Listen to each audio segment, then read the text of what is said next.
ಎಲ್ಲರಿಗೂ ನಮಸ್ಕಾರ. ಸಕ್ಕಡಾಂಕೈ ನಮಸ್ಕಾರ. ಯುಗ ಯುಗಾದಿ ಕಳೆದರೂ ಯುಗಾದಿ ಮರಳಿ ಬರುತ್ತಿದೆ. ಹೊಸ ಹರುಷಕ್ಕೆ ಹೊಸ ವರುಷವ ಹೊಸತು ಹೊಸತು ತರುತ್ತಿದೆ ಅನ್ನುವಂತಹ ಒಂದು ಹಾಡಿನಂತೆ ಪ್ರತಿ ವರ್ಷದ ಹಾಗೆ ಈ ವರ್ಷವೂ ಕೂಡ ಸಂಭ್ರಮದ ಪರಾಭವ ನಾಮ ಸಂವತ್ಸರದ ಯುಗಾದಿ ನಿಮ್ಮೆಲ್ಲರ ಮುಂದೆ ಬಂದಿದೆ. ಈ ಯುಗಾದಿಯನ್ನು ನಾನು ಹೇಗೆ ಆಚರಿಸಿದೆ, ನಮ್ಮವರ ಜೊತೆ ನಮ್ಮ ಕುಟುಂಬದಲ್ಲಿ ಏನೇನು ಅಡುಗೆಯನ್ನು ಮಾಡಿದೆ, ಏನೇನೆಲ್ಲ ಒಂದು ವಿಶೇಷ ಇತ್ತು, ಹೊಸತನ ಇತ್ತು ಇವತ್ತಿನ ದಿನದ್ದು, ಇದೆಲ್ಲವನ್ನು ಹೇಳಲಿಕ್ಕಾಗಿ ಇವತ್ತು ಮಾಡಿದಂತಹ ಯುಗಾದಿಯ ಒಂದು ಸಡಗರದ ಹಬ್ಬವನ್ನು ಆದಷ್ಟು ಬೇಗ ಎಡಿಟಿಂಗ್ ಮಾಡಿ ಇವತ್ತೇ ನಾನು ಹಾಕ್ತಾ ಇದ್ದೇನೆ. ಸೊ ಪ್ರಥಮತಃ ಎಲ್ಲ ವೀಕ್ಷಕರಿಗೂ ಕೂಡ ಯುಗಾದಿ ಹಬ್ಬದ ಹಾರ್ದಿಕ ಶುಭಕಾಮನೆಗಳು. ನಿಮ್ಮೆಲ್ಲ ಮನೋಭಿಲಾಷೆ ಈ ವರ್ಷ ನೆರವೇರಲಿ ಅಂತೇಳಿ ಹೇಳಿ ಆಶಿಸ್ತಾ ಇದ್ದೇನೆ. ಸೊ ಯುಗಾದಿ ಹಬ್ಬದಂದು ಬೆಳಗ್ಗೆ ಬೇಗ ಎದ್ದು ಸ್ನಾನಾದಿಗಳನ್ನು ಮಾಡಿ ದೇವರಿಗೆ ದೀಪವನ್ನು ಹಚ್ಚಿ ತುಳಸಿಗೆ ನಮಸ್ಕರಿಸಿ ನೀರನ್ನು ತಂದು ನಾನು ದೇವಸ್ಥಾನಕ್ಕೆ ಹೊರಟೆ. ವೆಂಕಟರಮಣ ದೇವಸ್ಥಾನ, ಅದೇ ರೀತಿ ಆಂಜನೇಯ ದೇವಸ್ಥಾನ, ಇಲ್ಲಿಗೆ ಹೋಗಿ ನಾನು ಪ್ರಸಾದವನ್ನು ತಗೊಂಡೆ. ಇವತ್ತಿನ ಪ್ರಸಾದದ ವಿಶೇಷತೆ ಏನಪ್ಪ ಅಂತೇಳಿ ಹೇಳಿದರೆ, ಯುಗಾದಿಯ ಬೇವು ಬೆಲ್ಲವನ್ನು ಇಂದಿನ ದಿನ ಹಂಚ್ತಾರೆ.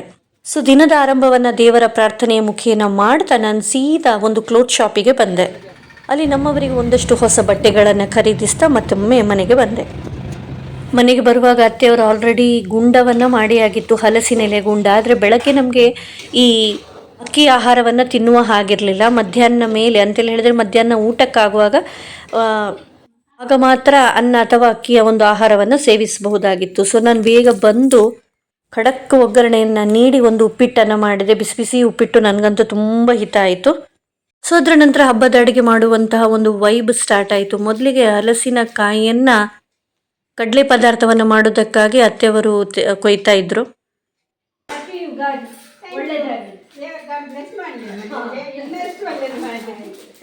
ನಮ್ಮವರಿಗೆಂದು ಖರೀದಿಸಿದ ಬಟ್ಟೆಗಳನ್ನು ಒಂದೊಂದಾಗಿ ನೀಡ್ತಾ ನಾನು ಕೂಡ ಇವತ್ತು ತಂದಂಥ ಹೊಸ ಸೀರೆಯನ್ನು ಹಾಕಿಕೊಂಡೆ. ಸಾದಾ ಸೀರೆ ಮನೆಯಲ್ಲಿ ಹಾಕುವಂಥದ್ದು, ಶಾಲೆಗೆ ಉಡುವಂಥದ್ದು ಈ ರೀತಿ. ಸೊ ತೆಂಗಿನ ತುರಿ, ಇವತ್ತು ತೆಂಗಿನ ತುರಿ, ಸಾಸಿವೆ, ಪಲ್ಯ, ಗಶಿ, ಪಾಯಸ ಅಂತೇಳಿ ಹೇಳಿ ಎಲ್ಲದಕ್ಕೂ ಕೂಡ ಇವತ್ತು ಬೇಕಾದದ್ದು ಪ್ರಧಾನವಾದದ್ದು ತೆಂಗಿನ ತುರಿಯೇ. ಅದರ ಜೊತೆ ತೊಂಡೆಕಾಯಿ ಮತ್ತು ಎಳಗೀರು ಬೇಜವನ್ನು ಹಾಕಿ ಮಾಡುವಂತಹ ಒಂದು ಪಲ್ಯ, ಅದೇ ಇವತ್ತು ತುಂಬ ಪ್ರಾಧಾನ್ಯವಾದದ್ದು. ಸೊ ಇಲ್ಲಿ ನೀವು ತೊಂಡೆ ಬಳ್ಳಿಯನ್ನು ನೋಡ್ತಾ ಇದ್ದೀರಲ್ವ, ತೊಂಡೆಕಾಯಿ ಬದನೆಕಾಯಿ ತೋಟದಲ್ಲಿದೆ ಅನ್ನುವಂಥ ಒಂದು ಹಾಡನ್ನು ಏನಿದೆ ಅದನ್ನು ನಾನೀಗ ಹಾಡ್ಬೋದೇನೋ. ಯಾಕಂತೇಳಿ ಹೇಳಿದರೆ ಎಲ್ಲ ತೊಂಡೆಕಾಯಿ ಅಲ್ಲದಿದ್ದರೂ ಒಂದಷ್ಟು ತೊಂಡೆಕಾಯಿಯನ್ನು ನಮ್ಮ ಪಕ್ಕದ ಮನೆಯವರು ಅವರು ಬೆಳೆಸಿದಂತಹ ಒಂದು ಬಳ್ಳಿಯಿಂದ ನಮಗೆ ಕೊಟ್ಟಿದ್ದರು. ಸೊ ಅದನ್ನು ತಗೊಂಡು ತುಂಡಾಗಿಸಿ ಒಂದೊಂದೇ ಅಡುಗೆನ ಮಾಡಲಿಕ್ಕೆ ಆಹಾರ ವಸ್ತುಗಳು, ತರಕಾರಿಗಳು ಎಲ್ಲವೂ ಕೂಡ ತಯಾರಾಗ್ತಾ ಇತ್ತು. ನಮ್ಮನೆಯಲ್ಲೂ ಕೂಡ ಅತ್ತೆಯೊಂದಿಗೆ ಅದೇ ರೀತಿ ತಂಗಿಯೊಂದಿಗೆ ಸೇರಿ ಸಂಭ್ರಮದ ಯುಗಾದಿ ಹಬ್ಬದ ಒಂದು ಅಡುಗೆಯ ತಯಾರಿ ಆರಂಭವಾಗಿತ್ತು. ಮಸಾಲೆಯನ್ನು ಸೇರಿಸೋದು, ಮಸಾಲೆಗಾಗಿ ಅರಿಯುವುದು, ರುಬ್ಬುವುದು, ತುಂಡರಿಸೋದು, ಮಸಾಲೆಯನ್ನು ಸೇರಿಸೋದು, ಒಗ್ಗರಣೆಯನ್ನು ಹಾಕೋದು, ಹೀಗೆ ಒಂದೊಂದೇ ತಯಾರಿ ಭರದಿಂದ ನಡೀತಾ ಇತ್ತು. ಸೊ ಈ ಒಂದು ಕಡಲೆ ಗಸಿಗೆ ಏನು ಹಾಕಿದೆ ಅಂತೇಳಿ ಹೇಳಿ ನಿಮಗೆ ಮೊದಲಿಗೆ ಹೇಳ್ತೇನೆ. ಗಸಿ ಅಂತೇಳಿ ಹೇಳಿದರೆ ಇದು ಖಾರವಾದಂಥ ಪದಾರ್ಥ ಅಲ್ಲ. ತೆಂಗಿನ ತುರಿ, ಮೆಣಸು, ಅದೇ ರೀತಿ ಹುಳಿ ಇದನ್ನು ಹಾಕಿ ನೀಟಾಗಿ ರುಬ್ಬಿಕೊಳ್ಳೋದು. ಅದರ ನಂತರ ಹುರಿದಂಥ 1/4 ಸ್ಪೂನ್ ಮೆಂತೆಯನ್ನು ಅದರ ಜೊತೆ ಸೇರಿಸಿ ಇನ್ನಷ್ಟು ರುಬ್ಬಿಕೊಳ್ಳುವಂಥದ್ದು. ಮತ್ತು ಇದಕ್ಕೆ ಒಗ್ಗರಣೆಗೆ ಕರಿಬೇವು, ಸಾಸಿವೆ, ಅದೇ ರೀತಿ ಜೀರಿಗೆ.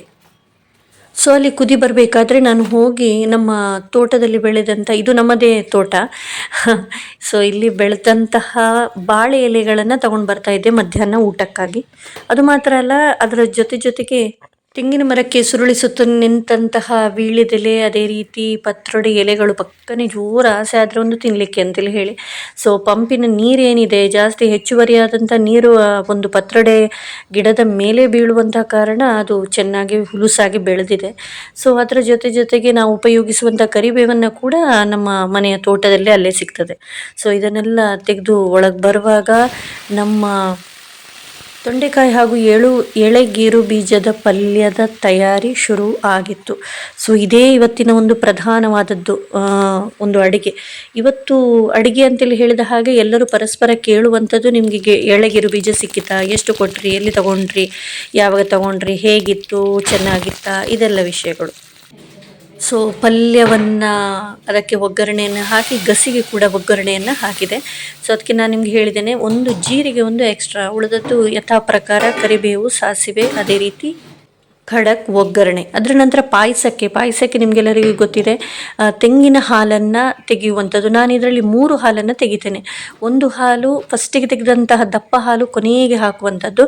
2ನೇ ಹಾಲು ಈ ಬೆಲ್ಲವನ್ನು ಕುದಿಸಿ ಆದಮೇಲೆ ಬೆಲ್ಲವನ್ನು ನಾವು ಹಾಕ್ತೇವಲ್ವ, ಆವಾಗ ಉಪಯೋಗಿಸುವಂಥದ್ದು. ಫಸ್ಟ್ ಹಾಲು ಅಂತೇಳಿ ಹೇಳಿದರೆ ತೆಳು ಹಾಲು ಏನಿದೆ ಅದು ಮೊದಲಿಗೆ ಹಾಕುವಂಥದ್ದು ಕುಕ್ಕರಲ್ಲಿ ಬೇಯಬೇಕಾದ್ರೆ. ಸೊ ಕುಕ್ಕರನ್ನು ವಿಸಿಲಿಗೆ ಇಟ್ಟು ಅಕ್ಕಿಯನ್ನೆಲ್ಲ ತೊಳ್ಕೊಂಡ್ವಿ. ಸೊ ಇವತ್ತು ಒಂದಷ್ಟು ಜನ ಊಟಕ್ಕೆ ಬರುವವರಿದ್ದರು.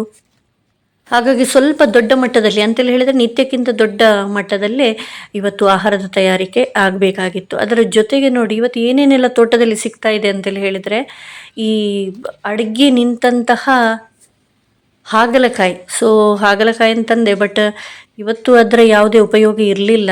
ಬಟ್ ಅದರ ಜೊತೆಗೆ ನಮ್ಮ ತೋಟದಲ್ಲಿ ಆದಂತಹ ಬಿಂಬುಲಿ ಮತ್ತು ಹಾಗಲಕಾಯಿನ ತೆಗೆದು ಫ್ರಿಜ್ಜಿನಲ್ಲಿಟ್ಟು ಬಿಟ್ಟೆ.